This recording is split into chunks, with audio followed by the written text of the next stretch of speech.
Atuko, meraih takwa dengan ilmu. Sesaat lagi Anda akan mendengarkan siaran podcast live dari Atuko.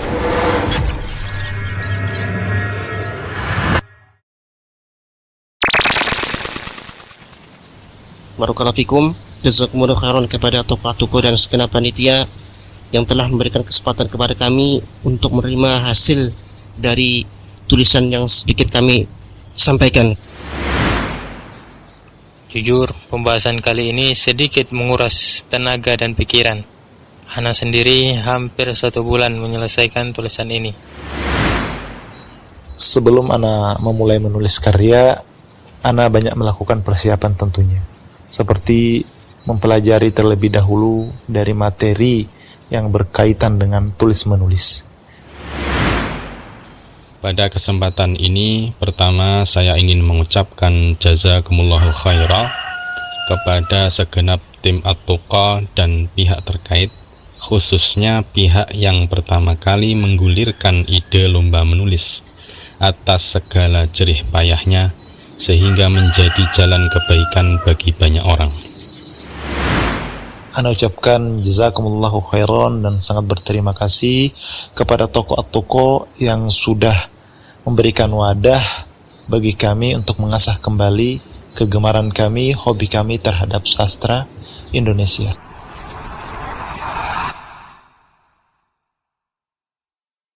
Bismillah, Alhamdulillah. Kembali lagi bersama saya Indra. Insya Allah akan menemani Anda semua malam ini di acara podcast Atuko. Para pendengar semuanya, gimana kabarnya malam ini? Semoga selalu dalam keadaan sehat ya. Dan semoga selalu dalam lindungan Allah Subhanahu wa Ta'ala. Malam ini adalah malam yang sangat istimewa, karena kita akan membahas 50 naskah menuju juara dan pengumuman 10 besar lomba karya tulis Atuko. Alhamdulillah, malam ini saya masih ditemani oleh para dewan juri lomba menulis kisah inspiratif ketiga Atuko. Ada Kak Ari, Mas Putro, Pak Irfan, dan Kang Yanto. Para dewan juri, gimana kabarnya malam ini? Alhamdulillah. Sehat. Alhamdulillah, seperti biasa ya. Kak Ari, Mas Putro, Pak Irfan, dan Kang Yanto. Kita sapa dulu yuk para pendengar setia kita. Bismillah. Assalamualaikum warahmatullahi wabarakatuh. Waalaikumsalam. Apa kabar Bang Indra? Alhamdulillah, baik Pak Irfan. Alhamdulillah, Masya Allah. Senang sekali malam ini kita bisa berjumpa kembali bersama para pendengar di rumah. Ini adalah malam yang dinanti-nantikan. Insya Allah malam ini akan menjadi malam yang istimewa dan penuh kejutan bagi para pendengar, terkhusus bagi para peserta lomba kisah inspiratif remah-remah kisah tarbiyah yang naskahnya masuk ke dalam 50 naskah terpilih yang insya Allah nanti akan diangkat menjadi sebuah buku. Dan yang paling mendebarkan Bang Indra, Ya. insya Allah malam ini juga kita akan mengumumkan siapakah dari 50 naskah terpilih tersebut yang akan menduduki peringkat 10 besar. Masya Allah. Masya Allah. Ini pasti sangat menegangkan sekali ya bagi para peserta ya. Tentu Bang Indra. Nah, oleh karena itu disimak baik-baik acaranya sampai akhir. Nah, terima kasih. Ya, bismillah. Apa kabar Bang Indra? Alhamdulillah, baik Mas Putra. Alhamdulillah, Masya Allah. Alhamdulillah pada malam hari ini saya senang sekali kembali berjumpa dengan para juri, dengan Bang Indra dan para pendengar di rumah. Ya, semoga para pendengar di rumah juga sehat-sehat, selalu dalam lindungan Allah Subhanahu wa Ta'ala, dan bisa mengikuti acara ini nantinya dengan lancar, tanpa ada gangguan sedikit pun, baik gangguan teknis atau apapun, sehingga acara yang spesial malam ini bisa didengarkan secara utuh dan pendengar bisa mengetahui, ternyata naskah-naskah yang dipilih oleh para juri pada kesempatan ini adalah naskah-naskah yang luar biasa gitu Bang. Silakan Kak Ari. Assalamualaikum warahmatullahi wabarakatuh. Waalaikumsalam. Para pendengar setia podcast Atuko, semoga antum semua selalu diberi kesehatan, diberi kelancaran, yang malam ini mendengarkan sambil di perjalanan. Semoga selamat sampai tujuan. Yang di rumah siap-siap ya. Insya Allah kita akan umumkan juara 10 besar. Siapkan mental dan jantungnya. Terima kasih Bang Indra. Ya, sama-sama Kang Enta. Assalamualaikum warahmatullahi wabarakatuh. Waalaikumsalam. Para pendengar setia acara podcast Atuko yang berbahagia dimanapun Anda berada. Malam ini adalah malam yang sangat istimewa. Kenapa? Karena malam ini akan diumumkan para pemenang lomba, yaitu 10 besar juaranya. Jadi jangan kemana-mana, tetap bersama kita karena kami semua di sini di studio akan siap menemani Anda, menemani malam Anda, menghangatkan malam Anda dengan acara yang insya Allah akan bermanfaat dan berguna bagi kita semuanya. Gitu aja, terima kasih. Oke, terima kasih Kang Yanto. Terima kasih kepada Dewan Juri atas sapa-sapanya kepada para pendengar kita ya. Anda masih bersama kami. Siaran podcast live dari Atuko. Baik, alhamdulillah. Malam ini tema kita adalah 50 naskah menuju juara dan pengumuman 10 besar. Betul ya Mas Putra? Ya, betul Bang Indra. Bisa dijelaskan Mas maknanya? Baik Bang Indra. Alhamdulillah malam ini adalah malam yang tentu sudah ditunggu-tunggu oleh para pendengar, khususnya para peserta lomba yang sudah lama menanti dan penasaran siapa sih pemenang lomba kali ini. Malam ini adalah tahap final Bang, di mana atas kemudahan yang Allah Subhanahu wa taala berikan dengan sedikit upaya para juri untuk menyeleksi, akhirnya 50 naskah terbaik lomba menulis kisah inspiratif yang ketiga ini sudah terpilih. 50 naskah yang luar biasa, yang nantinya insya Allah naskah-naskah ini akan dicetak menjadi sebuah buku spesial yang kita patut untuk menunggu kehadirannya insya Allah ya. Naskah yang dalam perjalanannya sejak awal hingga sampai hari ini itu sudah melalui tahapan seleksi yang kami rasa cukup ketat dan tidak mudah tentunya. Nah, di antara 50 naskah ini pada akhirnya juri harus memilih 10 naskah terbaik yang berhak mendapatkan hadiah spesial yang sudah kita ketahui semuanya di pengumuman sebelum-sebelumnya. Bahwasanya untuk 10 naskah terbaik ini akan mendapatkan hadiah spesial, khususnya untuk juara 1 yang insya Allah berhak mendapatkan 1 tiket gratis berangkat ibadah umroh insya Allah. Kemudian insya Allah seperti kata Bang Indra tadi, bahwasanya podcast malam ini adalah podcast yang spesial karena akan ada pengumuman judul-judul naskah yang masuk dalam jajaran 10 besar. Nah, ini dia yang ditunggu-tunggu oleh para peserta ya khususnya. Pastinya ini. Ya bismillah, semoga 50 naskah terpilih ini adalah hasil terbaik lah ya, yang bisa para juri upayakan, maksimalkan dengan menimbang, menilai dengan hati-hati insya Allah. Ya semoga ini adalah yang terbaik gitu Bang. Oh ya, itu artinya 50 naskah ini sudah jadi pemenang ya?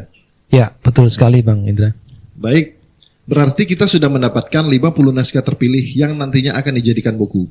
Namun dari 50 naskah ini, kita belum tahu nih, siapa sih pemenang yang akan mendapatkan hadiah utama? Berupa diberangkatkan ke Tanah Suci Mekah untuk ibadah umroh. Masya Allah, spektakuler sekali ya hadiah utamanya. Pastinya pemenangnya ada di antara 50 naskah yang sudah terpilih malam ini. Kemudian untuk malam ini insya Allah akan ada pertanyaan interaktif yang insya Allah akan kita berikan hadiah hiburan bagi 10 pendengar terpilih yang memberikan jawaban atau tanggapan yang baik. Jadi jangan kemana-mana, simak terus podcast ini agar Anda bisa menjawab pertanyaan yang akan kita berikan nanti. Karena batas akhir pengiriman jawaban hanya 1 jam setelah podcast ini berakhir. Jawaban dikirim melalui pesan WhatsApp ke nomor 0823 2468 1050. Kami ulangi kembali, 0823 2468 1050 atau bisa dilihat pada pengumuman podcast di channel Telegram Atuko. Ya, sebelum kita melanjutkan kembali obrolan yang seru ini, kita simak dulu yang satu ini.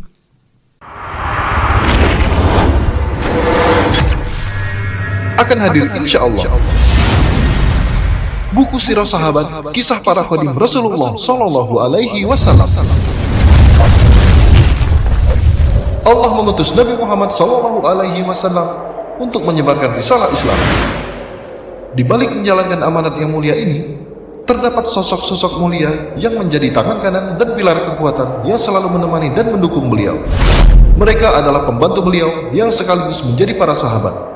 Dengan kesetiaan, pengorbanan, dan keikhlasan yang luar biasa, mereka siap melayani semua kebutuhan beliau. Dalam buku ini, kita akan melihat tidak hanya bagaimana mereka berkhidmat kepada Rasulullah, tetapi juga menyaksikan kehidupan Rasulullah melalui mata mereka. Kita juga akan menengok latar belakang mereka dan menelusuri kisah-kisah inspiratif dalam kehidupan mereka selain berkhidmat kepada Rasulullah Sallallahu Alaihi Wasallam. Mari bersama-sama memetik faedah dan hikmah dari kehidupan mereka yang menjadi perpanjangan dari sifat teladan dan petunjuk Rasulullah Sallallahu Alaihi Wasallam. Semoga kehadiran buku ini dapat membawa manfaat bagi kita semua.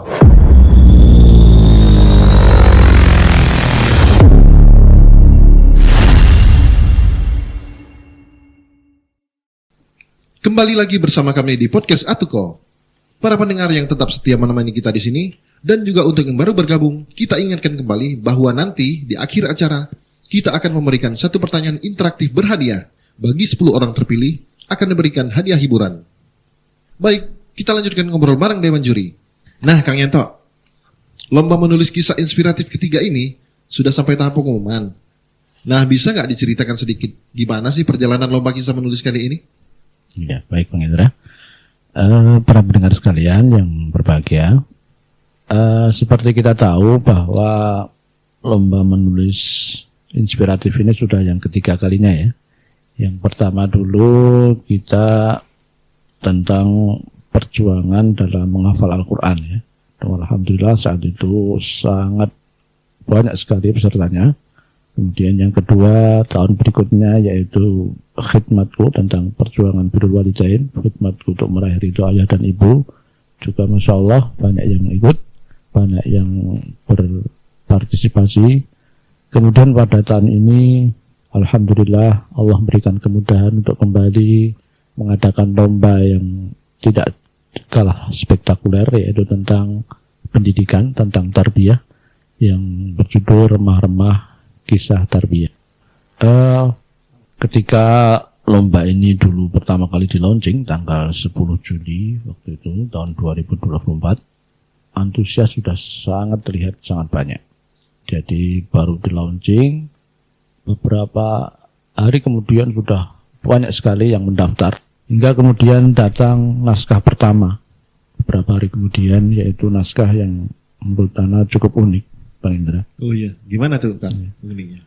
Unik karena naskah yang dia kirim itu ada lampiran-lampirannya, tidak seperti biasanya ini. Lampiran seperti apa tuh Kang? Yaitu ada fotokopi BPKB, ada fotokopi surat nikah, kemudian juga ada fotokopi surat keterangan kematian. Wah, menakutkan sekali. Lah itu maksudnya untuk apa tuh Kang? Itu dia tanda tanya kita waktu itu, ada apa ini kok ada surat kematian segala. Kemudian banyak yang mengikuti lomba ini dari berbagai penjuru negeri, dari Sabang sampai Merauke. Namun kalau kami lihat dari data yang masuk ke kami, mayoritas yang ikut itu kebanyakan berasal dari Pulau Jawa, terutama dari Jawa Tengah.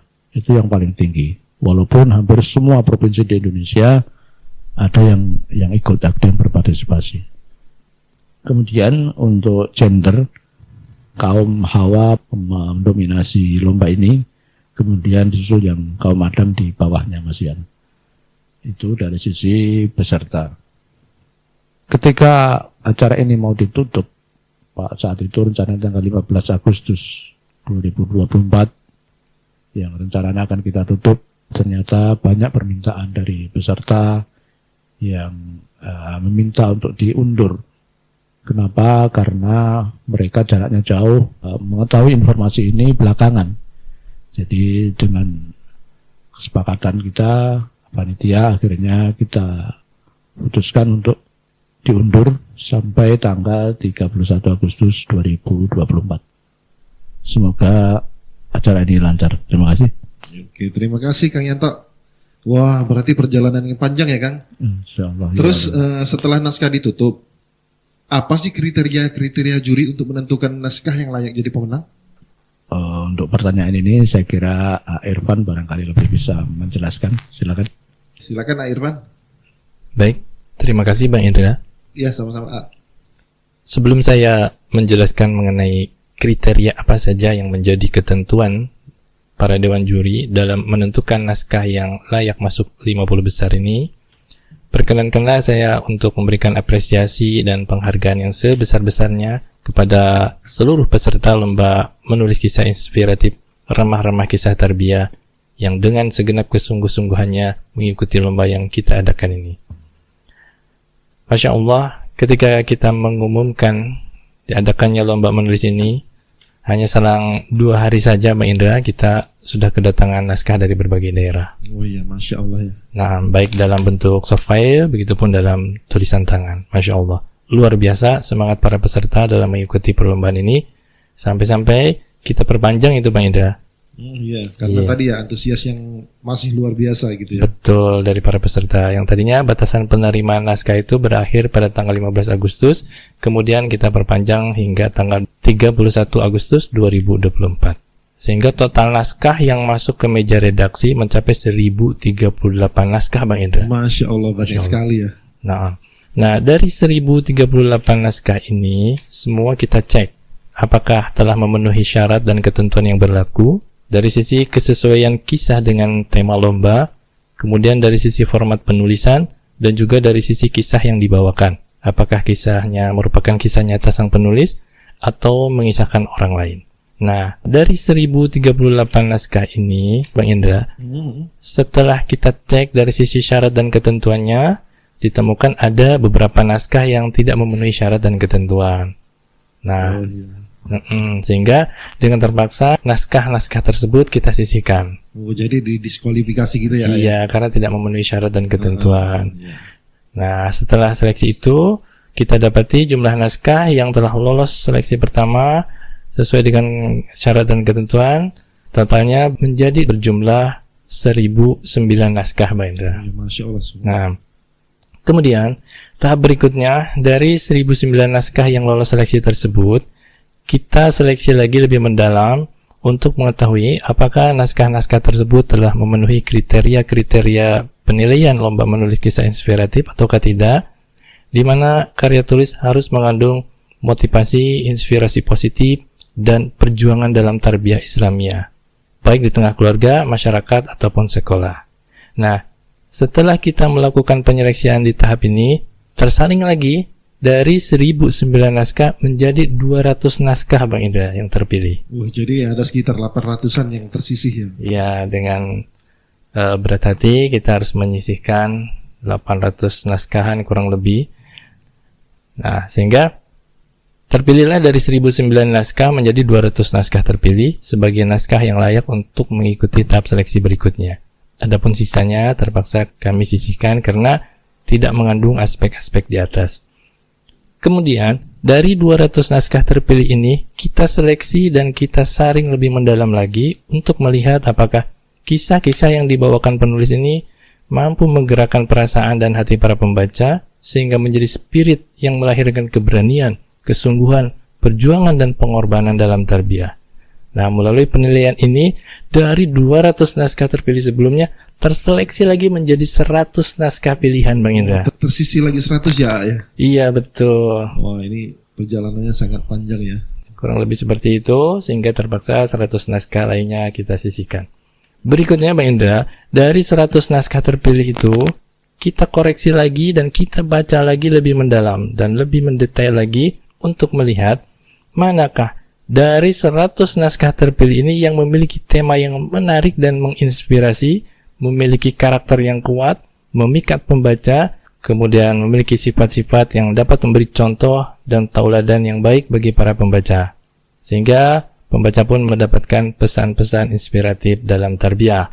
Nah, dengan penilaian yang mendalam di atas, tersaring lagi Bang Indra, dari 100 naskah terpilih ini, kita ambil 50 naskah terbaik. Masya Allah, jadi tersaring lagi 50 yang tersisih lagi ya. Betul Bang Indra. Nah, 50 naskah pilihan ini nantinya insya Allah kisah-kisah tersebut akan diangkat menjadi sebuah buku kisah inspiratif remah-remah tarbiyah dalam keluarga, masyarakat, dan sekolah. Masya Allah, jadi teknis penjurinya sangat ketat sekali ya. Betul. Nah, dari 50 naskah terpilih ini Bang Indra, masih kita lakukan lagi pengamatan, penilaian yang lebih mendalam lagi untuk memilih 10 naskah terbaik dari yang terbaik dengan memperhatikan kesesuaian antara judul dengan tema yang dibawakan, deskripsi dan latar belakang yang jelas, serta mampu menghadirkan konflik bahkan klimaks serta ketegangan yang memicu emosional pembaca. Kemudian solusi yang memuaskan serta ending dari penulis yang menuntaskan konflik yang dapat menjadi inspirasi positif dan tauladan bagi pembaca. Itulah kurang lebih Bang Indra tahapan demi tahapan yang ditempuh oleh para dewan juri dalam menilai naskah-naskah para peserta lomba menulis kisah inspiratif remah-remah kisah tarbiyah ini. Nah, nanti setelah terpilih 10 naskah terbaik ini, berikutnya kita akan menyeleksi lagi manakah dari ke-10 naskah ini yang akan menempati peringkat 1 sampai 10. Sehingga nanti kita akan dapatkan siapakah yang berhak mendapat tiket umroh ke Tanah Suci. Masya Allah, teknis penjurian yang ketat sekali ya. Pastinya 10 naskah yang sudah terpilih ini adalah naskah-naskah yang sangat baik sekali. Sangat bagus dan sangat memberi nilai inspiratif bagi para pembacanya nanti, insya Allah. Ya, namun dari 1000 tadi tersisih banyak sekali ya pastinya ya. Jadi hanya diambil 50, itu artinya kan ada 950 naskah lebih yang tersisih. Gitu ya Kak Ari ya? Iya betul. Iya, itu gimana Kak tanggapannya Kak? Ya, untuk para peserta yang lagi dengerin podcast Atuko ini, semoga aja naskah antum ya yang terpilih menjadi juaranya. Tapi jika nanti ketika mengetahui naskahnya tidak jadi juaranya, jangan berkecil hati. Ya namanya lomba kan ada yang menang ada yang kalah. Belum jadi juaranya bukan berarti naskah antum itu jelek ya. Tapi ya kami sebagai dewan juri harus meranking, harus mengurutkan siapa yang jadi juara pertama dan siapa yang tersisih di luar 50 besar. Untuk itu, pesan Ana untuk para peserta semuanya, terkhusus yang tersisih, jangan berkecil hati. Insya Allah, ketika antum terus-menerus berlatih, mudah-mudahan antum yang jadi juaranya di lomba menulis Atuko berikutnya. Ya, betul sekali yang diucapkan Kak Ari ya. Bagi peserta yang belum terpilih, ambil pelajaran dan tetap semangat ya. Insya Allah di lomba berikutnya bisa lebih siap dan lebih baik lagi. Dan saya tambahkan sedikit, teruslah berkarya. Jangan menyerah pada kekalahan. Dari kekalahan, kita mengetahui kekurangan-kekurangan kita dan kelebihan-kelebihan orang lain yang bisa kita ambil sebagai pelajaran untuk kita ke depannya. Baik, sebelum kita melanjutkan kembali obrolan ini, kita simak dulu yang satu ini.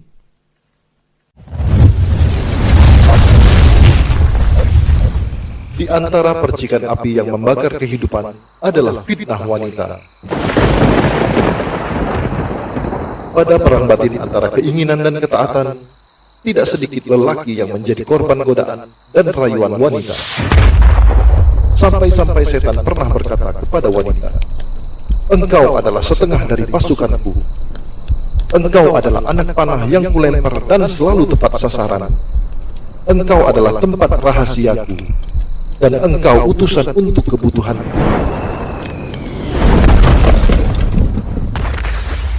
Buku ini adalah kumpulan catatan kecil yang berisi kisah-kisah, nasihat-nasihat, dan hal-hal yang berkaitan dengan fitnah wanita. Simaklah baik-baik setiap lembar demi lembar dari buku ini. Raihlah faedah dan ambillah ibrah. Semoga buku ini bisa menjadi bekal untuk menghadapi fitnah yang besar itu. Fitnah wanita.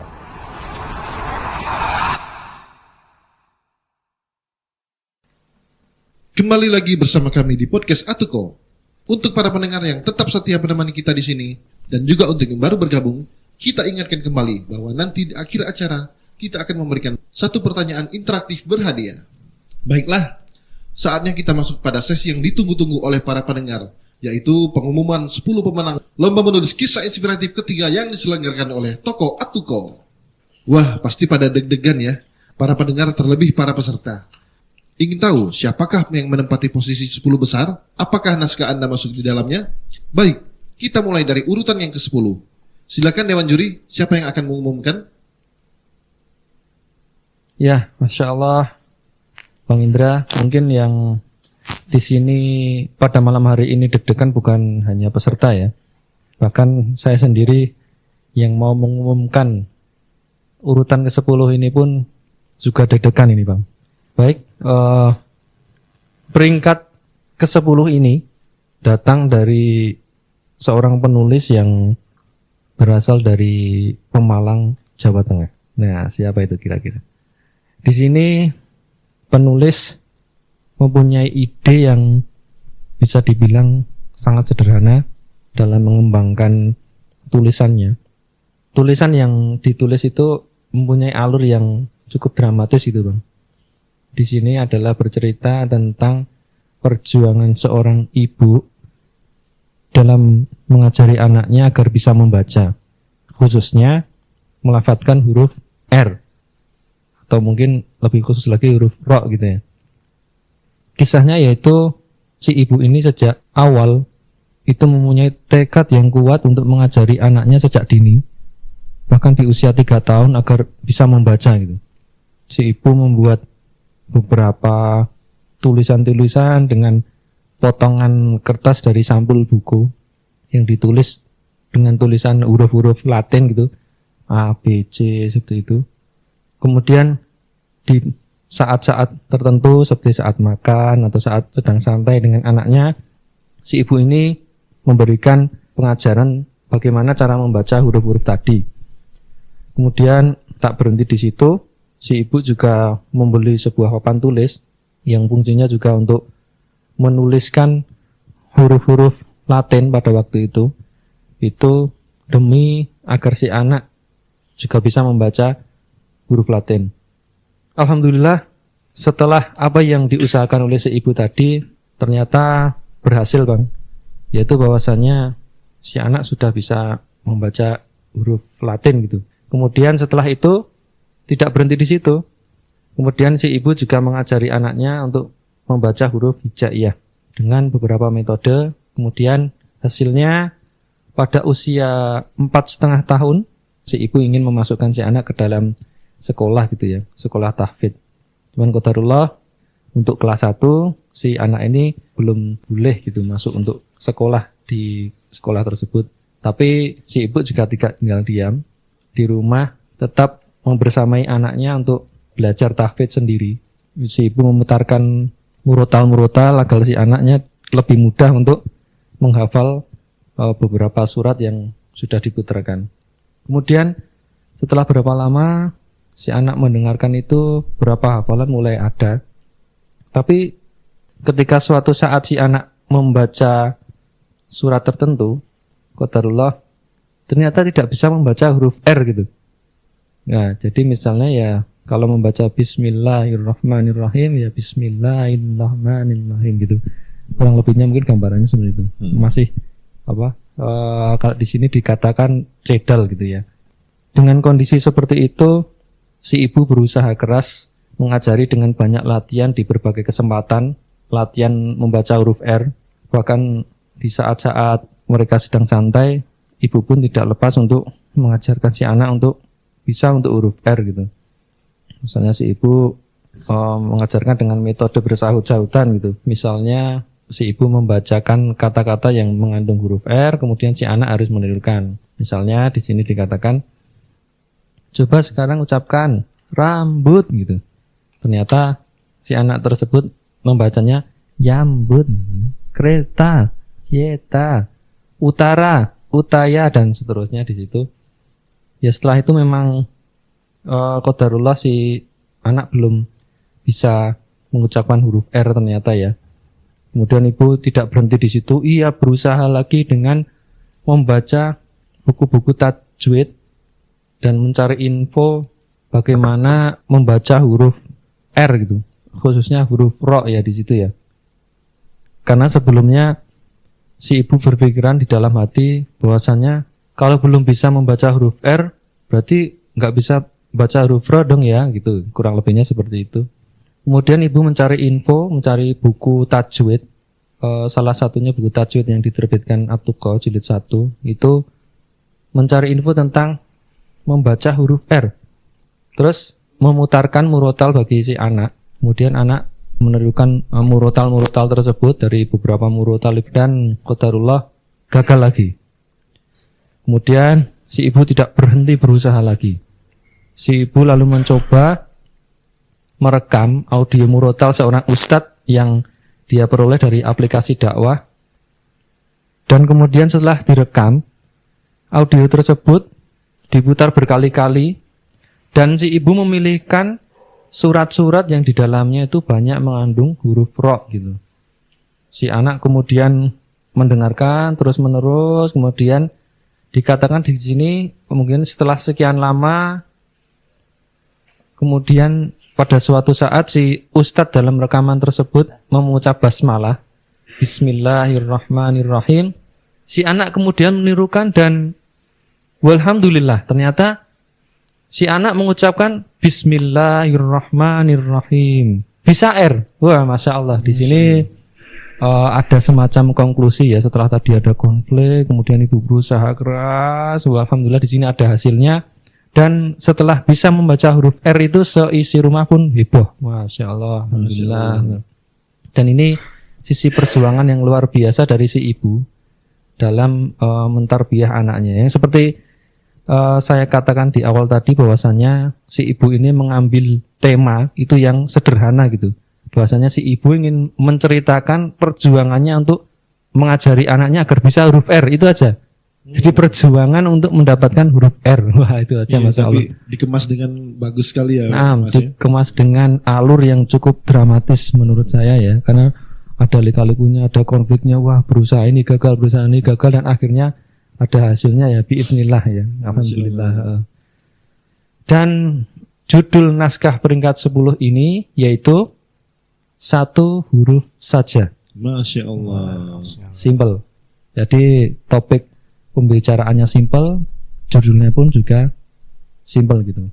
Dan kisah ini mungkin bisa menginspirasi para orang tua yang umumnya itu mengalami problem yang sama gitu. Anak-anak kan pada umumnya pada awal-awal bicara ya itu pasti banyak yang belum bisa bicara mengucapkan huruf R gitu Bang.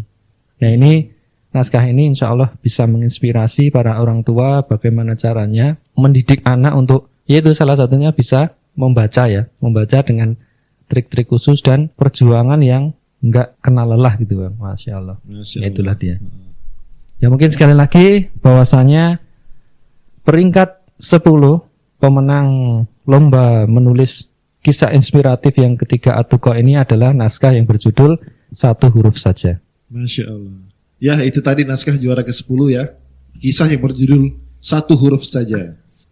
Kami ucapkan selamat kepada juara 10. Masya Allah, kisah Anda bagus sekali. Memberikan nilai-nilai positif sehingga Dewan Juri menempatkan Anda di posisi ini.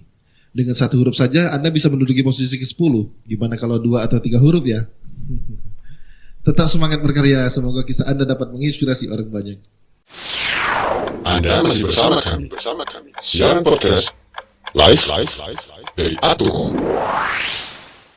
Selanjutnya kita beralih ke juara 9. Untuk juara 9 ini pada siapa? Baik Bang Indra. Oh, Kang Yanto ya? Ya, Ya, silakan Kang. kita umumkan juara yang ke-9 atau peringkat yang ke-9. Judulnya pakai huruf R pertama ini. Judulnya Riak Indah Hilir Citandui.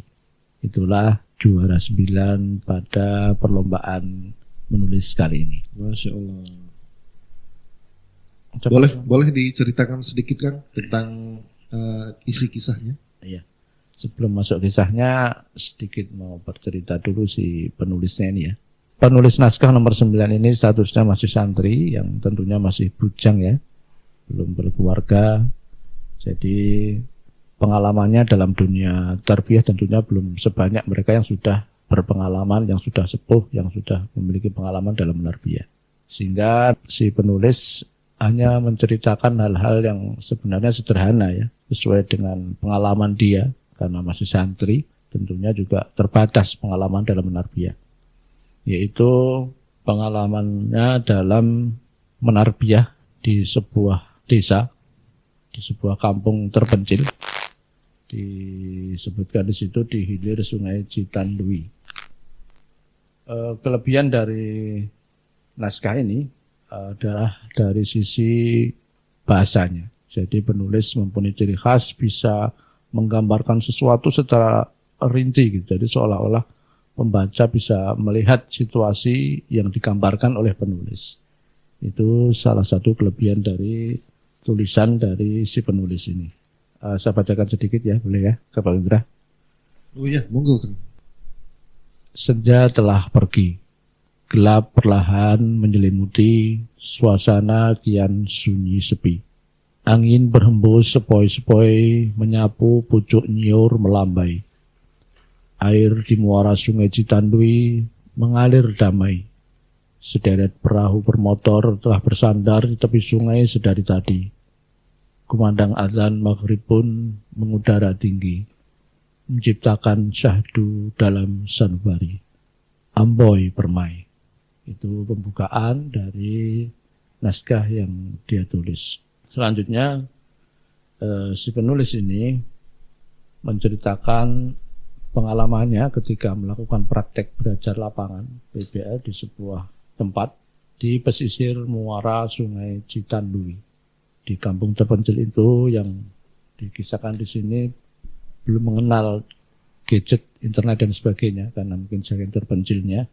Jadi penulis ini mengelola sebuah masjid kecil di dekat muara Sungai Citandui, mulai dari menjadi muadzin, jadi khotib, mengajar anak-anak, bapak-bapak, ibu-ibu, sampai orang-orang manula. Itu kegiatan sehari-hari si penulis. Kemudian juga mengajari semacam rumah belajar untuk anak, yaitu untuk usia TK sampai SD. Ternyata walaupun dengan usia muda namun memiliki bakat yang baik dalam penulisan ya Kang Yato ya. Iya, betul. Baik, Bang Indra, mungkin saya bisa menambahkan sedikit. Oh ya, boleh. Monggo Mas Putra. Ya, naskah ini dikemas dengan bahasa yang cukup mengalir dan mempunyai detail cerita ya. Dan mungkin satu hal yang membuat naskah ini cukup diperhitungkan untuk 10 besar yaitu salah satunya ya, dia menceritakan detail peristiwa yang dia lakukan pada saat PBL ini. Contohnya seperti ketika dia memberi hadiah kepada seorang anak yang bernama Fakih gitu. Fakih ini adalah anak yang hidup dalam kesederhanaan bersama ibu dan adik-adiknya tanpa sosok seorang ayah gitu Bang. Jadi ya kasihan lah gitu. Kemudian disinilah salah satu nilai tarbiyah yang dilakukan oleh si penulis, yaitu memberikan hadiah kepada Fakih, dan ternyata hadiah itu sangat berarti bagi si Fakih itu. Mungkin saya bacakan cuplikannya ya. Oh iya, monggo Mas Putra. Fakih, sini, seruku memanggil. Apa Mi? Sambutnya dengan penuh keceriaan. Fakih adalah anak laki-laki berusia 6 tahun. Ia hidup dalam kesederhanaan bersama ibu dan adik-adiknya tanpa sosok ayah. Fakih pun datang dengan malu-malu. Kenapa Mi? Tanyanya kembali penuh penasaran. Ini, Ami kasih hadiah buat Fakih, kataku sambil menyodorkan sebuah bingkisan dalam plastik. Ini apa Mi? Ia bertanya dengan raut muka yang tampak terkejut. Ya, nanti dilihat di rumah aja, sahutku. Ia tak sabar untuk melihat isi bingkisan yang kami berikan. Ia pun membuka ujung bingkisan lalu menyipitkan matanya untuk mengintip isinya. Sudah, di rumah aja, teletuk kami. Ia pun segera berlari pulang dengan penuh kegirangan menuju rumahnya yang berjarak sekitar 30 meter dari tempat kami. Tak peduli gelap dan beceknya jalan setapak, ia terus berlari. Sesampainya di depan rumah, ia segera mendorong keras-keras daun pintu rumahnya dan berteriak, "Assalamualaikum, Umi." Sandalnya terlempar begitu saja, tak beraturan. Pintu rumah pun ditutup kembali. Sayup-sayup terdengar suara anak itu bercerita dengan penuh semangat kepada ibunya. Malam itu kami begitu bahagia karena telah melihat betapa bergembiranya anak itu dengan hadiah yang diperolehnya. Nah, di sini salah satu nilai tarbiyah yang ditampilkan oleh penulis, yaitu melalui pemberian hadiah kepada seorang anak yang hidup dalam kesederhanaan. Ya, kadang memberi suatu hal kecil itu bisa jadi merupakan hal besar bagi orang lain yang kita berikan gitu. Ya seperti halnya yang kayak gini tadi ya, Bang. Jadi semacam apresiasi gitu ya, Mas ya? Iya, betul Bang. Para pendengar sekalian, dengan poin-poin tadi dapat kita simpulkan bahwa sebuah tarbiyah itu tidak hanya dilakukan secara formal di kelas atau di majelis, namun bisa juga secara non formal, dengan cara yang santai di tempat bermain misalkan, di tempat anak-anak sedang bermain misalkan, atau di tempat-tempat lain yang memungkinkan dilakukan tarbiyah. Karena pada dasarnya tarbiyah yang dilakukan dengan tulus dari hati, insya Allah akan sampai ke hati pula. Dan itu kita lihat di kisah ini, karena setiap penulis menyampaikan kisah, beliau juga menyampaikan juga penjelasannya, faedahnya yang bisa diambil dari kisah-kisah sederhana yang penulis sampaikan.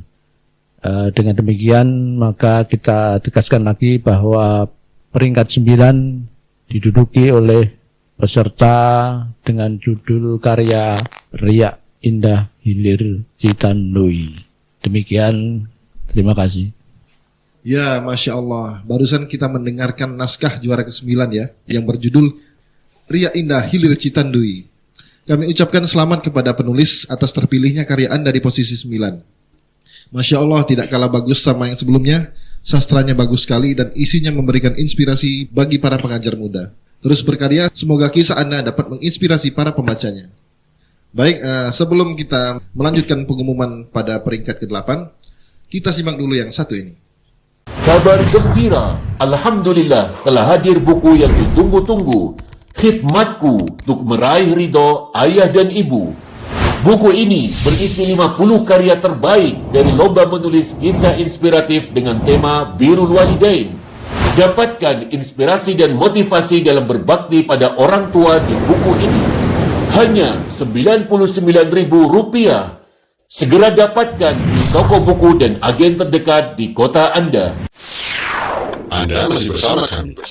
Siaran podcast live dari Atuko. Kembali lagi bersama kami di podcast Atuko. Untuk para pendengar yang tetap setia menemani kita di sini dan juga untuk yang baru bergabung, kami ingatkan kembali bahwa nanti di akhir acara kita akan memberikan satu pertanyaan interaktif berhadiah. Bagi 10 orang terpilih akan diberikan hadiah hiburan. Jawaban dikirim melalui pesan WhatsApp ke nomor 0823 2468 1050.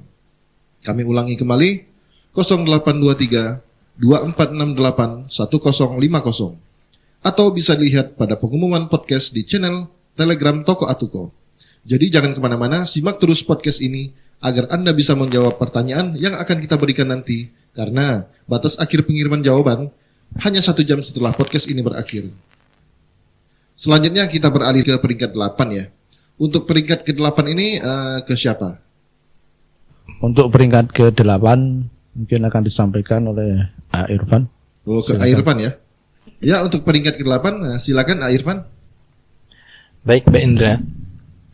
Peringkat ke-8 diduduki oleh naskah dengan judul Lepaskan Saja Cadarmu. Masya Allah. Bang Indra, sebelum saya memberi komentar terkait naskah yang menduduki peringkat 8 dengan judul Lepaskan Saja Cadarmu ini, sedikit saya ingin memberikan penjelasan mengenai makna judul naskah agar tidak menjadi kesan negatif di benak pembaca, karena judul ini mengandung kalimat yang terkesan provokatif. Oh ya, betul sekali. Ya, monggo Kak Irfan. Iya. Jadi ini maknanya bukan penulis memerintahkan untuk melepas cadar ya. Oh iya. Jadi ini hanya sekedar judul gitu ya. Ya. Jadi kalimat lepaskan saja cadarmu ini bukanlah ucapan penulis, apalagi perintah penulis, melainkan ini adalah kalimat yang merupakan sebuah klimaks dari konflik pada alur cerita, di mana penulis sempat mendapatkan tekanan dari keluarga yang belum mengenal sunnah ketika penulis memilih untuk berhijab. Dengan judul yang terkesan provokatif ini, juri dan panitia sempat berencana untuk menghubungi penulis, Bang Indra, agar sedikit memodifikasi atau memilih diksi lain atau bahkan merubah judul. Namun setelah kita pertimbangkan, jika diubah judul ini dikhawatirkan nanti akan terjadi ketidaksesuaian dengan tema, sehingga akhirnya panitia dan juri membiarkan judul ini sebagaimana apa adanya. Ya gitu ya. Jadi kalimat lepaskan saja cadarmu ini bukan perintah, bukan himbauan, tapi ini adalah sebuah kutipan dari konflik yang terjadi di dalam cerita. Penulis naskah ini berasal dari Kabupaten Mamuju Tengah, Provinsi Sulawesi Barat. Masya Allah, dan jauh di sana ya.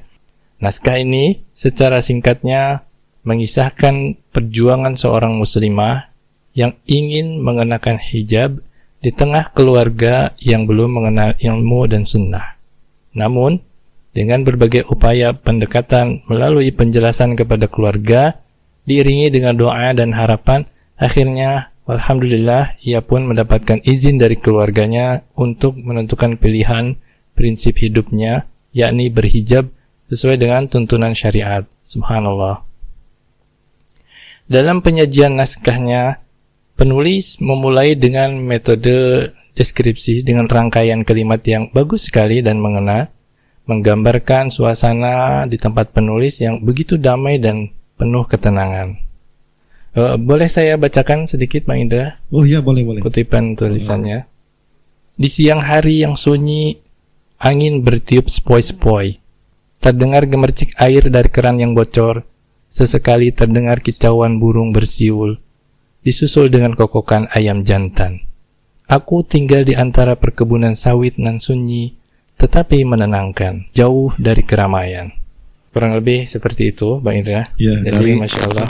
Masya Allah, dari awalnya aja udah bagus sekali ya sastranya ya. Betul, ini salah satu poin yang diambil oleh juri untuk menjadi pertimbangan kenapa naskah tersebut berada di posisi 10 besar. Baik, saya lanjutkan, Bang Indra. Ya, monggo. Penulis sangat bagus sekali dalam membawakan kisahnya dalam naskah ini, di mana pada setiap paragraf, pembaca akan terbawa pada suasana yang diceritakan penulis dalam kisahnya. Tapi Bang Indra, walaupun di awal naskah ini menggambarkan ketenangan, ternyata ketika kita membaca semakin dalam, kita akan dibawa kepada sebuah konflik yang sangat dramatis dan menegangkan. Di mana di situ penulis gambarkan dalam rangkaian kalimatnya ketika beliau ingin berhijab di tengah keluarganya yang belum mengenal sunnah.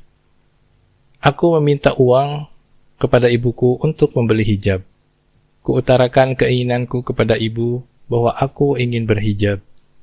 Kupikir beliau akan senang, tapi ternyata sebaliknya, ibuku marah dan tidak memberiku uang. Seketika badanku lunglai, air mata tak tertahan. Kini aku sadar bahwa aku harus berusaha sendiri untuk mewujudkan keinginanku. Jadi, Masya Allah ya. Setelah penulis ini mengetahui bahwa seorang muslimah itu wajib berhijab, beliau tuh meminta ke ibunya untuk diberikan hijab. Tapi ternyata qadarullah ibunya malah tidak membelikan dan tidak mengizinkan. Akhirnya beliau pun sadar bahwa tidak ada cara lain agar dia bisa berhijab kecuali dia harus ikhtiar mencari sendiri. Nah, penulis lanjutkan, aku pun memulai ikhtiarku dengan berjualan keripik yang kutitipkan di penjual sayur. Kukumpulkan uang recehan untuk membeli hijab syar'i. Hatiku resah, belum bisa berhijab karena aku tahu hijab itu adalah wajib bagi wanita. Masya Allah, dia berjuang untuk mendapatkan hijab dengan berjualan tadi ya. Iya, itu Masya Allah sekali. awal perjuangan beliau ketika selesai dari sekolah umum. Beliau berpikir ini adalah kesempatan bisa mengenakan hijab. Ya, tentu seseorang yang belum bekerja di pikirannya yang meminta kepada orang tua gitu kan. Ya, betul. Oh, ibu, aku pengen berhijab, belikan dong gitu kan. Ternyata malah ibunya tidak membelikan. Tapi dia tidak menyerah. Dia pun terus berpikir, berikhtiar. Akhirnya dia menempuh ikhtiar dengan cara berjualan kerupuk yang beliau titipkan di penjual sayur. Kemudian beliau pun melanjutkan, letih, lelah, tetapi hatiku bahagia karena aku bisa menjalankan perintah Allah Subhanahu wa Ta'ala dan usahaku berjalan lancar. Alhamdulillah, dari penjualan keripik itu beliau bisa mengumpulkan untuk memberi hijab. Ya, Masya Allah, perjuangannya itu yang benar-benar berharga ya. Betul sekali. Secara lengkap, naskah ini pernah di-spill Bang Indra pada podcast yang pertama kalau tidak salah. Oh ya, yang sebelumnya itu ya. Iya, oleh Kak Ari. Situ beliau membawakan secara detail, dan mungkin saya di sini membacakan bagian-bagian akhirnya saja. Jadi singkat cerita, beliau sempat dimarahi oleh kedua orang tuanya dengan adanya pilihan untuk berhijab, tapi kemudian penulis berusaha melakukan pendekatan kepada kedua orang tua, bahkan terkadang membacakan dalil hingga kedua orang tuanya luluh. Nah, di akhir-akhir paragraf beliau menyampaikan, kini kulalui hari-hari dengan suasana baru. Ya, sejak saat ayahku tak pernah lagi berkomentar tentangku, ternyata hari itu adalah hari terakhir kalinya aku mendengar ucapan, lepaskan saja cadarmu. Oh, Masya Allah. Jadi itu tadi ya, judul yang diambil itu dari konflik yang terjadi di isi ceritanya itu. Betul, ya? Jadi ayahnya itu berkali-kali memerintahkan kepada penulis, lepaskan saja cadarmu. Karena di versi orang tuanya, dengan sebab beliau bercadar ini jadi sorotan di masyarakat. Kemudian sebagian keluarga juga ada yang memberi pandangan negatif. Sempat orang tuanya menyarankan untuk kerja, tapi kemudian tempat-tempat kerja tersebut tidak bisa menerima ya, dan memang penulis sendiri juga merasa risih, dan kembali lagi-lagi sang ayah mengaitkan semua ini gara-gara kamu memakai hijab, gara-gara kamu memakai cadar. Makanya sering sekali orang tua ini, terutama sang ayah, melontarkan kalimat tersebut, lepaskan saja cadarmu. Itu sebenarnya sebagai bentuk kekesalan aja ya. Karena itu tadi di pikiran ayahnya itu adalah penyebab dari yang terjadi, seperti tidak diterimanya kerja dan lain-lain itu. Iya, betul, dan memang wajar sih ya. Di sini dituliskan bahwa kedua orang tuanya belum mengenal sunnah. Tapi Masya Allah, setelah dilakukan pendekatan, menjelaskan tentang wajibnya hijab, ternyata kedua orang tuanya luluh, terutama sang ibu ya. Akhirnya menerima ya. Akhirnya menerima, betul. Makanya beliau pun di sini di akhir kalimat, ibuku juga saat ini menjadi sangat baik kepadaku. Komunikasi kami berjalan dengan lancar. Sekarang ibuku menjadi lebih mudah menerima nasihat. Bahkan tidak jarang beliau sering menanyakan perihal agama kepadaku. Seperti itu Bang Indra. Oh iya, cuplikan kisahnya. Iya, terima kasih. Dengan konflik yang ada di dalam, kemudian cara penulis menyelesaikannya, kemudian cara penyajian yang bagus, maka Dewan Juri menetapkan untuk memposisikan naskah dengan judul Lepaskan Saja Cadarmu pada peringkat ke-8. Masya Allah, memang naskah-naskah yang menduduki posisi di 10 besar ini, semua kisahnya menyentuh hati dan bagus sekali. Yaitu tadi naskah yang menduduki posisi ke-8 ya, yang berjudul Lepaskan Saja Cadarmu. Kami ucapkan selamat kepada penulis atas terpilihnya karya Anda di posisi ke-8. Terus tebarkan kebaikan dan pesan-pesan positif dalam setiap karya yang Anda buat. Semoga menjadi inspirasi bagi para pembaca, khususnya para wanita ya. Anda masih bersama kami. Siaran podcast live dari Atuko. Nah, kita lanjutkan kembali. Kali ini kita beralih ke peringkat ke-7. Baik, Kak Ari. Nah, silakan. Ya, bismillah. Para pendengar semua, semoga masih belum ngantuk ya di malam ini. Baik, juara atau peringkat ke-7 ini ceritanya mengambil latar di kota Makkah dan naskahnya juga sudah disepil ketika di podcast sebelumnya. Oh, Masya Allah, ini udah bisa ketebak nih sepertinya. Sudah bisa kan? Iya, karena udah pernah di-spill. Kira-kira siapakah ini? Ya, langsung saja untuk peringkat ke-7. Naskah yang berjudul Setetes Asa di Kota Makkah. Masya Allah. Masya Allah. Ternyata naskah ini masuk ke peringkat ke-7 ya. Ya, masih ingat ya para pendengar semua, naskah ini pernah di-spill sama A. Irfan itu ketika di podcast yang kedua kalau nggak salah. Para juri menempatkan naskah ini di peringkat ke-7 karena benar-benar ceritanya itu dari awal kisah sampai akhir paragraf itu terasa sekali nuansa tarbiyahnya dari ibu kepada anaknya. Dan yang mengesankan dari para juri, si anak berhasil menghafalkan Al-Quran di usia 13,5 tahun. Masya Allah.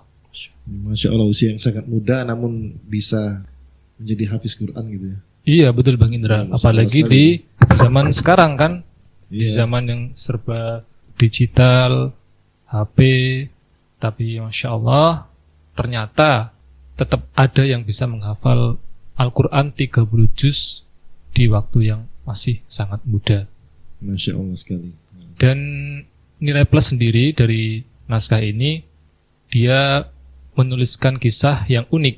Uniknya itu karena dia menceritakan tarbiyahnya itu di Arab Saudi sana. Ya, saya masih ingat pada podcast sebelumnya bahwasanya ini menggambarkan suasana di Mekah sana. Iya betul. Ya.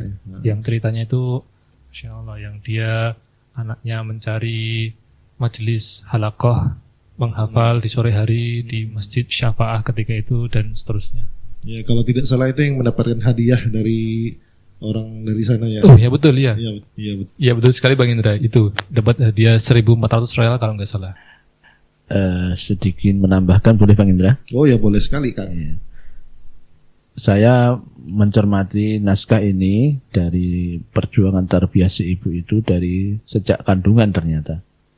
Di awal-awal naskah ini beliau menceritakan bahwa sejak dari kandungan memang terbiasa untuk membaca ayat-ayat suci Al-Quran. Demikian juga ketika sudah lahir, masih bayi begitu, dia menimang-nimang juga sambil membaca ayat Al-Quran. Ketika dia anaknya nangis, kemudian coba ditenangkan juga dengan ayat-ayat Al-Quran. Sehingga anak begitu akrab dari kecil itu dengan ayat-ayat Al-Quran. Sehingga tidak heran kemudian diceritakan di kisah ini ketika usia 2 tahun, ibunya mendengar celotehan dari anak yang baru 2 tahun tadi menghafalkan surat Al-Fatihah sudah lancar gitu. Padahal dia merasa nggak pernah mengajari hal itu. Nah, ternyata tadi jawabannya karena dia sudah terbiasa dari kandungan, ketika masih bayi dia perdengarkan Al-Quran itu di dalam kesehariannya. Ini benar-benar nyata, jadi mengandung inspirasi bagi ibu-ibu dan bapak-bapak bagi yang sudah berumah tangga. Sangat bagus sekali jika Al-Quran kita kenalkan dari sejak dalam kandungan. Itu insya Allah akan mempermudah, akan menjadi barokah nanti sehingga Al-Quran itu mudah untuk dihafal seperti yang diceritakan dalam kisah ini. Dalam usia 13 tahun sudah bisa menghafal Al-Quran. Itu aja Pak Indra. Oh iya, Masya Allah sekali ya. Jadi usia 2 tahun aja dia udah hafal Al-Fatihah gitu ya. Iya, wajar aja sih kalau ibunya terkaget-kaget gitu kan. Padahal belum pernah merasa mengajarkan itu gitu kan. Iya. Ya itu tadi karena suasana atau karena lingkungan yang terbiasa dengan ayat-ayat Al-Quran itu ya Kang. Iya betul. Oh ya Bang Indra, Ya. satu lagi tadi kelewatan. Oh ya apa Kak Ari? Naskah Setetes Asa di Kota Makkah ini berasal dari Banyumas, Jawa Tengah. Oh ya, Masya Allah. Dari daerah Ngapak. Menambahkan sedikit Bang Indra. Oh ya, Irfan. Dari pemaparan beliau dalam kisahnya ini, kita melihat Masya Allah dalam hal tarbiyah beliau memang sangat detail sekali dan memiliki perhatian yang sangat tinggi terhadap pelajaran-pelajaran putranya. Ini terlihat dari bagaimana beliau menemani sang anak dan mengetahui buku-buku pelajaran serta metode yang dipelajari oleh anak di sekolahnya.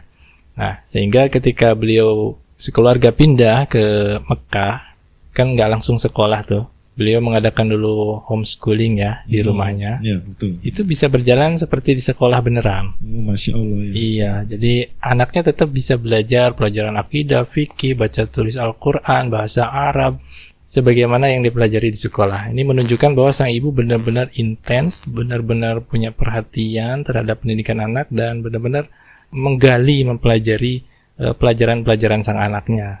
Bahkan dari situ beliau pun merasakan nanti ketika anaknya belajar di sebuah sekolah di pedesaan itu, beliau bisa melihat, wah kok ini ada kesamaan kurikulumnya pada pelajaran tauhid. Nah, itu kan tidak mungkin kalau sang ibu tidak mengikuti pelajaran yang diterima oleh anaknya ketika di Indonesia dan yang diikuti oleh anaknya ketika belajar di Saudi. Masya Allah. Jadi memang perhatian dari orang tua itu sangat bagus ya buat anak. Karena dengan perhatian tersebut juga anak juga akan menjadi semangat dalam belajarnya. Betul. Jadi bukan hanya nyuruh aja, belajar sana, merujuk sana. Enggak, tapi benar-benar dia mendampingi, bahkan mungkin seolah-olah berposisi sebagai mudaris di sekolahnya. Sampai dia mengetahui juga kan kurikulum yang diajarkan itu apa gitu kan. Iya betul, modul-modulnya. Masya Allah. Ya. Ini menjadi poin plus yang menjadi pertimbangan Dewan Juri dari sisi inspiratif dan tauladannya dari sang penulis. Ya itu tadi seperti kata Kang Yanto, jadi nilai inspirasi bagi para orang tua yang memiliki anak-anak yang masih kecil gitu ya. Ini adalah suatu contoh orang tua yang memiliki perhatian besar kepada anaknya, sehingga alhamdulillah berhasil menjadikan anaknya hafiz Quran di usia muda 13,5 tahun. Masya Allah ya. Iya, bahkan ketika sekolah di Mekah pun anaknya mendapat peringkat 1 terus. Masya Allah, oh, iya benar. Jadi memang perhatian orang tua itu nomor 1 ya. Betul. Dan kelebihan naskah ini, Bang Indra, beliau tidak ada terkesan mengajarkan sama sekali kepada pembaca tentang metode atau apapun. Cerita beliau mengalir begitu saja, tapi ternyata di dalamnya banyak sekali pelajaran-pelajaran yang bisa dipetik oleh pembaca. Jadi menjadi nilai plus. Jadi pelajaran yang tersirat gitu ya. Nah iya betul. Masya Allah sekali. Ya itu tadi ya, Masya Allah, semakin ke depan semakin mendalam juga kisahnya. Kisah yang sungguh menyentuh sekali dan benar-benar memberikan nilai positif. Ini naskah yang menduduki posisi ke-7 ya, yang berjudul Setetes Asa di Kota Mekah. Saya yakin para pendengar pun merasakan nilai-nilai positif yang terkandung dalam kisah ini. Kami ucapkan selamat kepada penulis, naskah Anda menduduki posisi ke-7. Semoga menjadi inspirasi bagi para pembaca. Berikutnya kita beralih lagi ke naskah yang menduduki ke posisi ke-6. Wah, semakin menegangkan ya. Para pendengar ataupun para peserta, silakan disimak baik-baik ya. Siapa tahu naskah yang akan dibacakan sebentar lagi adalah naskah Anda. Naskah posisi ke-6 ini akan dibacakan oleh Mas Putra ya.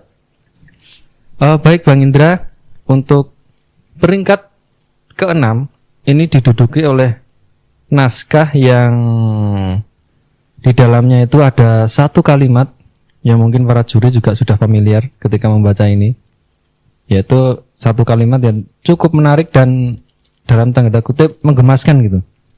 Apa itu? Yaitu satu kalimat yang diucapkan oleh anak dari penulis ini ketika dia hendak masuk kamar mandi dan keluar kamar mandi. Jadi kalimat itu yaitu, "Mi, doanya apa?" gitu. Kemudian seketika itu Umi-nya membacakan doa kepadanya, doa masuk kamar mandi. Kemudian dia buang hajat, kemudian setelah buang hajat, dia keluar, dia mengucapkan kalimat yang sama. "Mi, doanya apa?" gitu. Terus kemudian si ibu juga lagi-lagi mengajarkan kepada anaknya dan mengucapkan doa ghufranaka gitu. Iya, Masya Allah. Dan dari sini tampaknya juri juga terngiang-ngiang gitu. Sampai-sampai di beberapa kesempatan ketika di luar di luar podcast ini, ketika santai-santai itu juga bercanda dengan kalimat ini gitu. "Mi, doanya apa?" ya, saking ingatnya. Masya Allah. Jadi memang kisahnya itu sepertinya menggemaskan sekali ya. Jadi cerita yang dari Iya. cuplikan tadi itu kelihatan sekali menggemaskan. Iya betul Bang.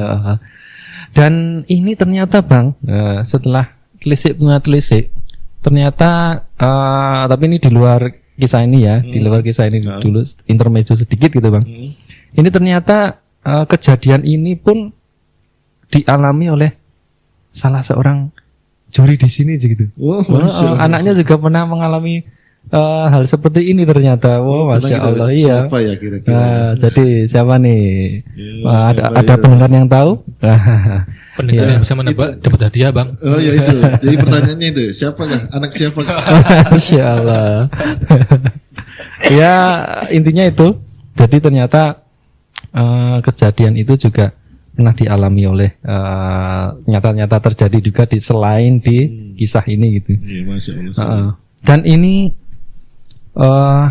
menunjukkan bahwasannya tarbiyah yang dilakukan oleh si ibu dalam kisah ini berhasil gitu.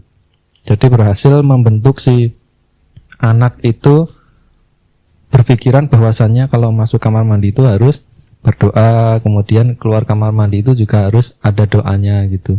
Dan memang sejak awal dari kecil itu memang si ibu mempunyai inisiatif yang kuat, mempunyai semangat untuk mendidik anaknya ini dengan tarbiyah Islamiyah yang luar biasa gitu. Sejak awal anak-anaknya sudah diajari menulis, membaca, hafalan doa-doa dan hafalan Al-Quran gitu. Ya intinya luar biasa, Masya Allah.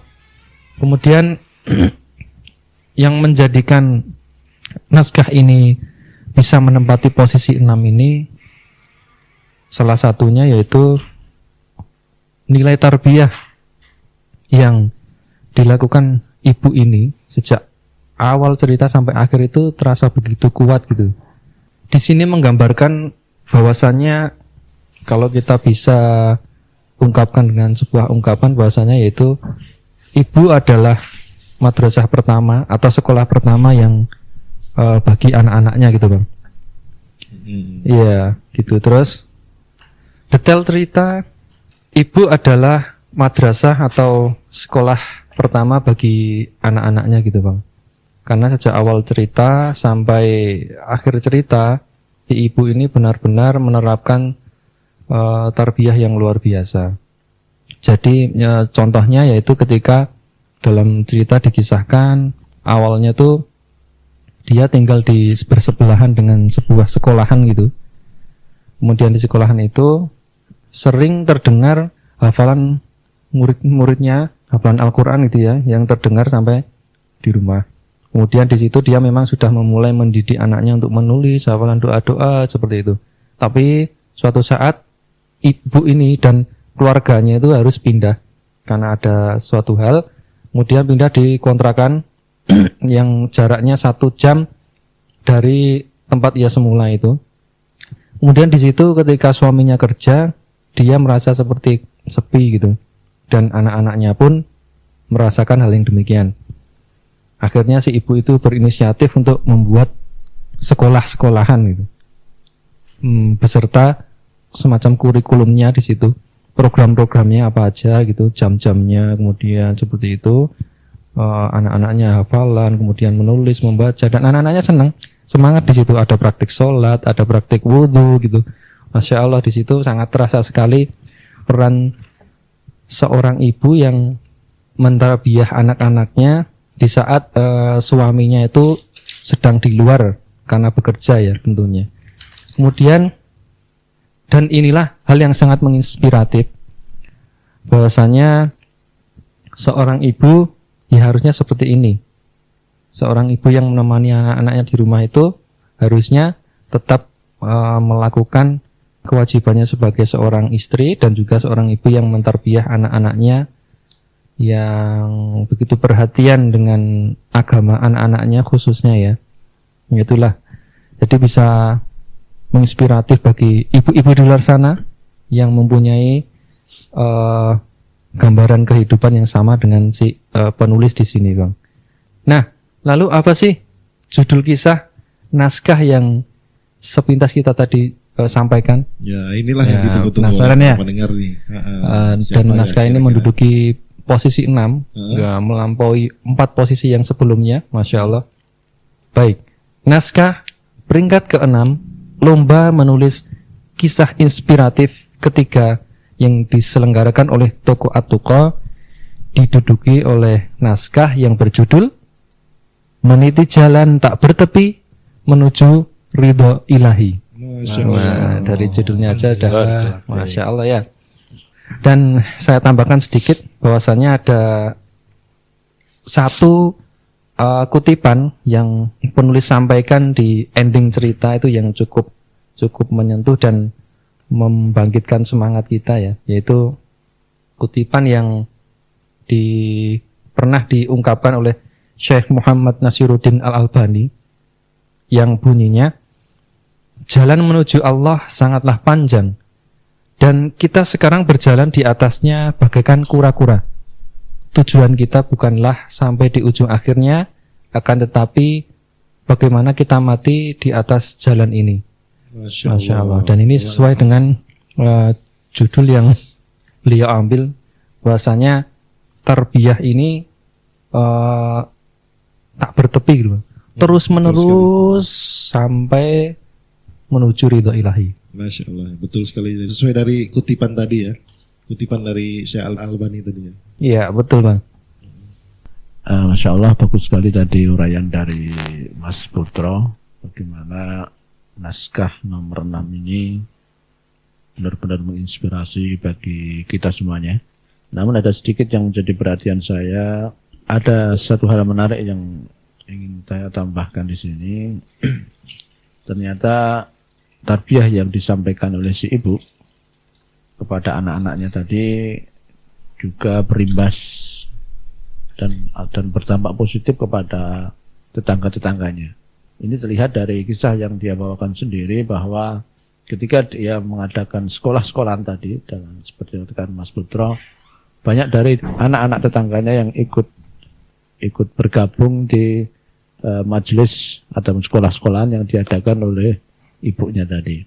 Ada beberapa orang yang ikut, dan itu Masya Allah dilakukan dengan rutin tanpa mengambil bayaran sepeser pun, bahkan beberapa kali sering bahkan mensuguhi dengan suguhan-suguhan untuk anak-anak itu. Jadi semakin semangat anak-anak lihatannya.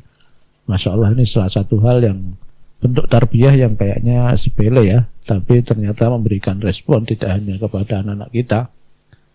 Ternyata itu mendapatkan respon yang positif dari orang-orang di sekitar kita, di tetangganya, dari si penulis tadi. Demikian juga ketika si ibu ini sakit ya karena kena COVID, dikisahkan di kisah itu, tetangga-tetangganya juga ternyata sangat respon ya, jadi sangat peduli dengan atau keluarga si penulis ini. Hampir setiap hari ada saja yang mengantar makanan, minuman dan sebagainya. Ini hubungan yang bagus ya, saya kira inspirasi yang bagus bagi kita bahwa tarbiyah itu bisa dibangun di masyarakat berawal dari keluarga kita. Bahkan ketika si penulis tadi pindah kontrakan, dia juga melakukan hal serupa, jadi mengadakan halaqah Al-Quran seperti itu, baca Al-Quran. Dan ada lagi juga yang datang dari anak-anak tetangganya yang ikut bergabung dan belajar bersama. Ini sebuah upaya tarbiyah yang konsisten saya kira dilakukan oleh sang penulis ini. Saya kira itu dulu tambahan saya, Bang Indra. Oh ya, terima kasih Kang Enta, tambahannya bagus sekali ya. Jadi menambah nilai plus dari Dewan Juri ya, dari kisah-kisah yang tadi. Menambahkan sedikit. Oh ya, boleh Irwan, silakan. Dari pemaparan yang penulis uraikan, kita mendapati bahwa Masya Allah beliau adalah seorang ibu yang memiliki pendekatan yang sangat bagus sekali dalam mendidik putranya. Terlihat bagaimana suasana belajar yang begitu menyenangkan. Misalkan dalam potongan paragrafnya, bagaimana sang ibu ketika menceritakan kisah Nabi Ibrahim alaihissalam. Di situ ada sebuah peristiwa ketika Nabi Ibrahim alaihissalam menghancurkan patung-patung berhala, kemudian menggantungkan kapak ke leher patung yang paling besar. Kemudian kaumnya bertanya, apakah Ibrahim yang melakukan hal itu? Beliau alaihissalam pun menjawab, tanyakan saja kepada patung yang paling besar itu. Maka anak-anak pun tertawa. Ini kan kadang-kadang gampang-gampang susah ya. Kalau kita nggak pas pembawaannya, mungkin ini garing aja kedengarannya gitu kan. Tapi bagaimana anak-anak di sini, anak putra-putra beliau bisa tertawa, ini menunjukkan bahwa beliau pembawaannya asyik gitu kan ketika belajar. Ya, anak-anak itu pun memahami apa yang disampaikan gitu ya. Nah, itu memahami, kemudian seru pembawaannya. Dan kita juga mendapati bimbingan beliau yang begitu inspiratif, di mana kita melihat bimbingan sang ibu ini sangat kuat sekali menempel di anak. Terlihat ketika sang anak mendengar kumandang azan, itu anaknya langsung mengingatkan, "Bi, azan Bi." Padahal waktu itu masih baru berusia 2 tahun. Oh, Masya Allah ya. Jadi sampai anaknya juga perhatian ya terhadap ibadah. Iya, gitu ya. dia tahu bahwa panggilan azan itu adalah kewajiban untuk berangkat ke masjid. Iya, Masya Allah sekali. Nah, dan yang paling saya terkesan dengan naskah ini, yakni bagaimana kepedulian masyarakat dan perhatian tetangga ketika penulis menjalani perawatan di rumah sakit dikarenakan terdampak atau terkena gejala yang orang COVID tanpa gejala itu. Itu subhanallah setiap hari ada saja makanan yang dikirim ke rumahnya. Masya Allah ya. Dari para ikhwah dan tetangga. Ya tentunya itu kan menunjukkan bahwa beliau ini atau yang penulis ini juga orang yang baik atau orang yang dikenal baik oleh lingkungan di sana. Gitu. Iya, yang pasti berarti beliau memiliki sosial yang tinggi. Iya, hanya diperhatikan oleh lingkungan sekitarnya. Iya, betul sekali. Masya Allah ya. Ya, itu poin-poin plus dari pengamatan Dewan Juri. Jadi naskah ini selain dari sisi bahasa, dari sisi alur juga memiliki tauladan yang baik. Ya, jadi bisa untuk nilai inspirasi bagi para pembaca insya Allah nanti ya. Betul, insya Allah. Ya, sekarang kita nunggu ke Ari. Ya, betul sekali apa yang dikatakan A. Irfan tadi. Memang nuansa di naskah ini dia menceritakan tarbiyahnya itu urut ya, tidak terputus. Jadi nuansa tarbiyahnya itu terasa sekali. Dan yang bikin naskah ini di juara ke-6, salah satunya cerita tarbiyah itu konsisten diceritakan dari awal hingga akhir. Ya, Masya Allah. Itu tadi ya. Nilai-nilai yang diberikan oleh penulis yang dituliskan dalam naskahnya kemudian menjadi poin bagi para juri untuk menempatkan beliau pada posisi ke-6. Masya Allah ya, semakin naik peringkatnya semakin bagus-bagus juga kisahnya. Dari peringkat yang ke-10 tadi, kita sudah disuguhkan kisah tentang perjuangan ibu yang menarbiah anaknya agar bisa membaca huruf Ro. Kemudian ada seorang pemuda santri yang terjun di medan tarbiyah ke masyarakat saat PBL atau praktik belajar lapangan pada peringkat ke-9. Kemudian peringkat ke-8 ada kisah seorang anak yang menarbiah orang tuanya dengan hikmah agar mengerti tentang sunnah. Kemudian di peringkat ke-7 juga kita bisa menyimak kisah unik yang berlatar belakang kota Makkah Al-Mukarramah yang anaknya menjadi hafizul Quran di usia muda, yaitu di 13,5 tahun. Masya Allah. Kemudian yang baru saja kita bacakan, yaitu naskah di peringkat ke-6, nuansa tarbiyah seorang ibu dalam mendidik anaknya. Dalam mendidik anaknya di rumah begitu terasa. Ia betul-betul menjadi sekolah pertama bagi anak-anaknya. Masya Allah ya, gak kebayang bagaimana ya kisah dari naskah peringkat 5 sampai ke 1. Jujur, saya dan mungkin para pendengar tentu penasaran ya dengan kisah peringkat 5 sampai ke 1. Tapi Allahu minkum, tampaknya pendengar harus bersabar dulu nih malam ini. Kenapa? Karena insya Allah pengumuman naskah peringkat 5 sampai yang pertama akan kita siarkan pada acara puncak lomba menulis kisah inspiratif ketiga ini di podcast kelima pekan depan, tanggal 6 Oktober 2024 pukul 8 sampai selesai. Baik, seperti yang sudah kita informasikan di awal tadi, akan ada pertanyaan interaksi berhadiah untuk 10 orang terpilih. Jawaban dikirim melalui pesan WhatsApp ke nomor 0823 2468 1050. Kami ulangi kembali, 0823 2468 1050. Atau bisa dilihat pada pengumuman podcast di channel Telegram Toko Atuko. Sudah siap dengan pertanyaannya? Disimak baik-baik ya, karena pertanyaan ini dibacakan di sini, tidak tertulis. Jadi didengar baik-baik ya. Topik kita malam ini adalah 50 naskah menuju juara, dan pengumuman 10 besar. Tapi ada beberapa naskah yang sudah disepil oleh para dewan juri, mulai dari peringkat 10 sampai ke peringkat ke-6. Untuk itu kita ingin meminta kepada para pendengar untuk memberikan tanggapan dan saran mengenai naskah-naskah yang sudah dibacakan tadi. Naskah mana yang paling Anda sukai dari naskah yang sudah dibacakan tadi? Dan berikan tanggapan Anda. Saya ulangi kembali. Naskah mana yang paling Anda sukai dari naskah yang sudah dibacakan tadi? Dan berikan tanggapan Anda.